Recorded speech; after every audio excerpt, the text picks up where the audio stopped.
Today I'm going to be reviewing this BMW 640i Gran Turismo, but before I can get into what it's like as a car, I have to try and figure out what kind of car it is in the first place. As you can clearly see, this badge starts with a 6, which is an even number, which according to BMW's latest naming scheme means this is a two-door coupe. But I count 1, 2, 3, 4, 4, which is exactly two more doors than it's supposed to have. And if this is supposed to be a four-door coupe, what exactly is the point of the 6 Series Gran Coupe? Back when this car was badged as a 5 Series GT, BMW called it a progressive activity sedan, but BMW dropped that nomenclature for this new model, so I guess we can't call it a sedan anymore. And even though this is basically a 5 Series sedan with a big hatch on the back, it's not exactly a station wagon. The 640 GT comes standard with 4-wheel drive and a high seating position, but it's not an SUV either. So it's not a coupe, it's not a four-door coupe, it's not a sedan, it's not a wagon, and it's not an SUV. It's kind of all those things mashed together. Instead of calling this thing the 6 Series Gran Turismo, BMW could have called it the X6 Series Gran Coupe Touring Sedan, but I guess that name badge probably wouldn't have fit on the back. Luckily, things are less confusing on the inside of the 640 GT, and here it just feels like a typical BMW luxury sedan. Luxury coupe, luxury vehicle.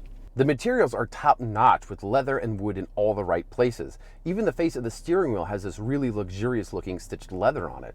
And while the 6 GT's high roofline doesn't do much for exterior styling, it does provide a tremendous amount of front seat headroom. I could wear Abe Lincoln's hat and still fit in here just fine. But in the rear of the 6 Series GT, its coupe designation comes into play a bit more. My head isn't touching the roof, but I certainly don't have room for my top hat. And this sloping roofline does have an impact on visibility. This is currently my view out. But on the upside, the 6 Series GT's rear footwell is large enough for my legs and my hat box, and these little pillows are really soft and comfortable. The trunk in the 6 Series GT is absolutely massive. With the rear seats folded, this actually has more cargo space than a Mercedes-Benz E-Class wagon. Forget Turo, there's enough room back here that you could rent out your 6 Series GT on Airbnb. The 6 Series GT borrows its tech from the 7 Series sedan, so there's a lot of it. It's got the normal stuff like you'd expect: adaptive cruise control, an LCD gauge cluster, and the latest version of iDrive. But the 6 GT's party piece is its camera system and gesture controls. That's right, if you don't want to press buttons in this car, you don't have to. Say, for example, you want to turn up the radio volume. Simply twirl your finger to the right in the general area in front of the radio, and the volume magically increases. To make it quieter, twirl the other way. There's also a wildcard gesture that you can use for certain vehicle functions. It kind of looks like you're doing a Larry Curly and Moe thing to the infotainment screen. And you can set that for things like answering the phone or setting the navigation for a certain destination, like your home address. But the coolest function of gesture control actually involves a 360-degree cam. You can pinch and drag the image like you're piloting your own personal drone around the outside of the car. And it's not some poorly stitched together image. It actually looks exactly how it would if you were standing outside the car. Even the key for this 6 Series is high-tech. It's not some run-of-the-mill fob with a couple of buttons on it. It's actually a mini smartphone. It has a swipeable LCD screen in the middle that you can use to check if you left your windows open or to see how much range you have left. And to make getting into and out of tight parking spaces easier, you can even drive the car remotely via this fob, as I shall now demonstrate.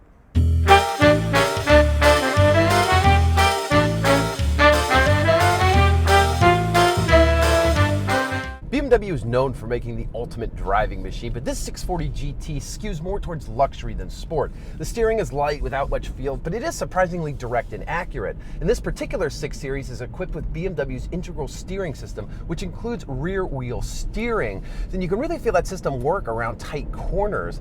This 640 GT is massive at over 200 inches in length, but it really does feel smaller on a winding road like this. This car also has a 2-axle air suspension system, so you can change its personality based on your driving mood.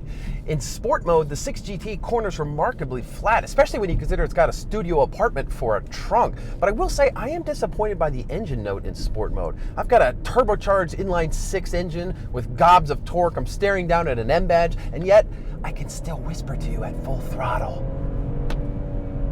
Of course, that quietness is a good thing when you just want to sit back and relax, as is this car's air suspension.